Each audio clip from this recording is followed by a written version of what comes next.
नगर निकाय चुनाव की तैयारियां अब चालू हो गई, क्योंकि ये सबसे जरूरी था कि सबको ये देख रहा था क्या 18 दिसंबर को और 28 दिसंबर को चुनाव हो पाएंगे क्या।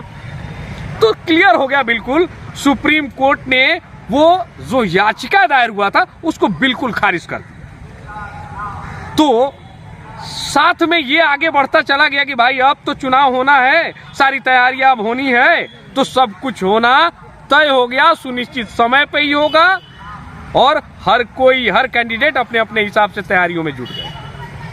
लेकिन एक जरूर है, थोड़ा हमारे कैमरामैन उनकी तरफ फोकस कर दीजिए कि वो देख ले लोग कि ये सबसे ज्यादा रक्सौल और रक्सौल के आसपास में जो भी हैं तो ये अपडेट रहते हैं इन चीजों से। तो ये जरूर पहले कि चुनाव तो होगा, इनका ये कहना था चुनाव तो होगा। क्या चुनाव तो होगा करके आप कैसे कॉन्फिडेंट थे, क्योंकि याचिका दायर तो हुआ था? देखिए, हम लोग टेक्निकल आदमी हैं, कोर्ट की बारीकियों पर हमारी ध्यान थी और सुप्रीम कोर्ट में भी हमारे बहुत सारे मित्र हैं जो वकालत करते हैं। हमारे परिवार का भी एक सदस्य वहाँ ऑलरेडी नौकरी करता है सुप्रीम कोर्ट में, तो वहाँ से हमको अपडेट मिलता रहता है पूरा। अगर चुनाव नहीं होता तो इसके पहले जो 20 जनवरी को डेट निर्धारित किया गया था उसी दिन कोई ना कोई फैसला आ जाता था। लेकिन ये तो सियासती खेल था, किसी के कंधे पर बंदूक रखकर, सुनील यादव हैं उनके कंधे पर बंदूक रखकर एक बहुत बड़ी राजनीतिक पार्टी खेल रही थी नीतीश कुमार को बदनाम करने के लिए। लेकिन खैर जो हुआ सो हुआ। इसमें हम लोग तो परेशान हो गए, आर्थिक रूप से, मानसिक रूप से और शारीरिक रूप से, वोटर से लेकर और सारे कैंडिडेट परेशान हुए, सबका दोहन हुआ है पूरा। टेक्निकली आप साउंड है तो आपका तो दोहन नहीं हुआ, आप तो आराम से आप लगे हुए हैं कि चुनाव निकालना है आपको। आप देखिएगा, देखे होंगे कि पहले का जो चुनाव था उसमें हम बहुत धीमी गति से थे। मेरा प्रचार प्रसार मैन टू मैन था, हैंडबिल दे रहे थे, गाड़ी को उतना मेरा शोर शराबा नहीं था। बहुत लोगों का प्रेशर था, आपकी गाड़ी नहीं घूम रही है तो मजबूरी था, नहीं तो वो भी मेरा नहीं घूमता। हमको ऐसा लग रहा था, मुझे फीडबैक था कि चुनाव रुकेगा। आपसे भी बात हुई थी कि भैया कुछ हो सकता है ये, तो आप उस समय गंभीर नहीं हुए थे, लेकिन आपने पूछा था हमसे क्या हो सकता है। हम कहे कि चुनाव बीच में ड्रॉप हो सकता है और वही हुआ था। तो आज भी हमारे बहुत बड़े पत्रकार, नाम उनका नहीं लेंगे, मित्र ही हैं, छोटे अनुज हैं, उन्होंने भी मुझे बहुत कॉन्फिडेंस कहा कि चुनाव नहीं होगा, लेकिन मैंने कहा कि नहीं, चुनाव होगा। और सबसे पहले हम अपडेट डालें कि चुनाव होगा।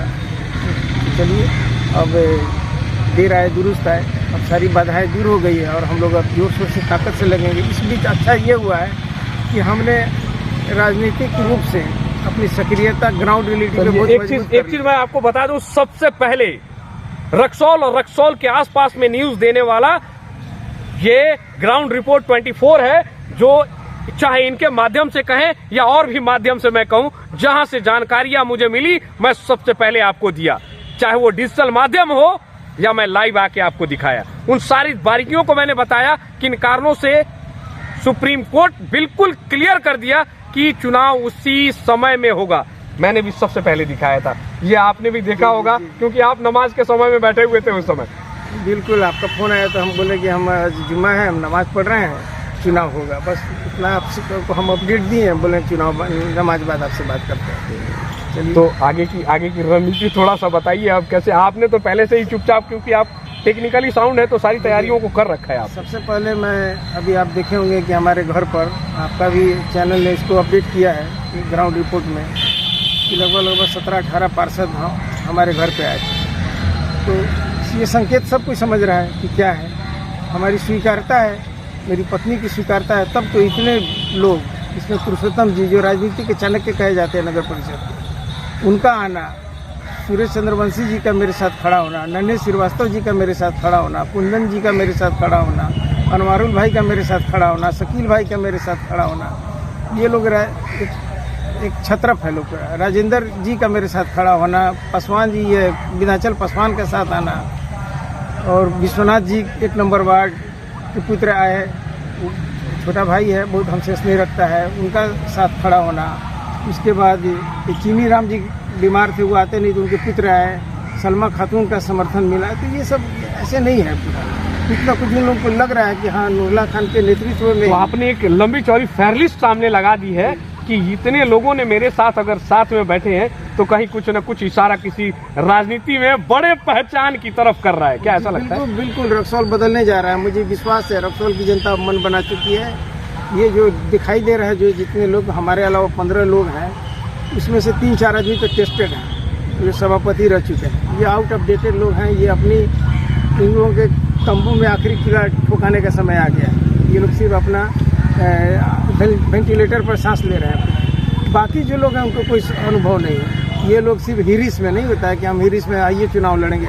कुछ उसमें लोग हैं कि सब चुनाव लड़ते हैं। एक कैंडिडेट तो है पैक्स से लेकर अब विधानसभा तक लड़ते हैं। उनको बता देना चाहता हूँ कि चुपचाप फूल छाप और गेरुआ वस्त्र पहन कर आप गुमराह किसी को नहीं कर सकते हैं। रक्सौल की जनता बहुत प्रबुद्ध है और उसी के साथ जाएगी। धर्म मजहब दीवार उठकर जो रक्सौल में प्रशासनिक एफर्ट रखता है, और मैं रक्सौल को परिवर्तन करके दिखाऊंगा। 18 तारीख को बहुत अच्छा होने जा रहा है। समय हमारा विजयी होने जा रही है और रक्सौल का चेहरा बदलने जा रहा है। चेहरे पे लालिमा है, चेहरा जो है बिल्कुल आप अब खुशी का माहौल, क्योंकि बहुत लोगों की अभी जो है ना मुरझाने लग गए हैं, क्योंकि अब दिख रहा है उनको लगता था कहीं दिन आगे ना निकल जाए, थोड़ा वक्त मिलेगा हमको, और आपके चेहरे पे खुशी की लहर है।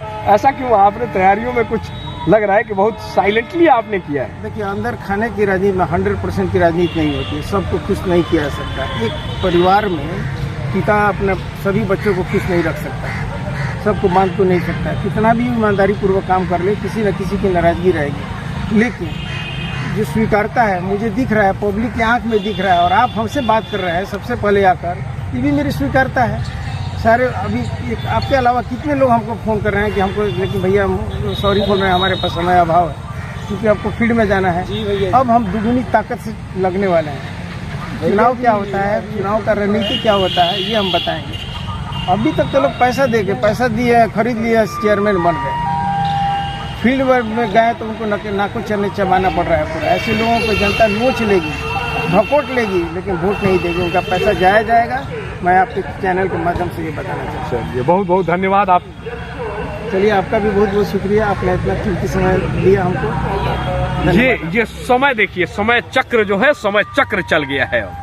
वो समय आ गया जब अब वोटर्स तैयार हैं, जैसे कि दोनों तरफ, एक तरफ जो चेयरमैन कहें, उप चेयरमैन कहें और पार्षद कहें, ये लोग एक तरफ वोटर्स को लुभाने की कोशिश और दूसरी तरफ वोटर लगे हुए हैं कि कैसे कैसे किनको वोट दिया जाए, किनको इस बार चेयरमैन बनाया जाए और वाइस चेयरमैन बनाया जाए और अपने वार्ड के पार्षद बनाए जाए। लेकिन ये जरूर है कि समय बदल गया है।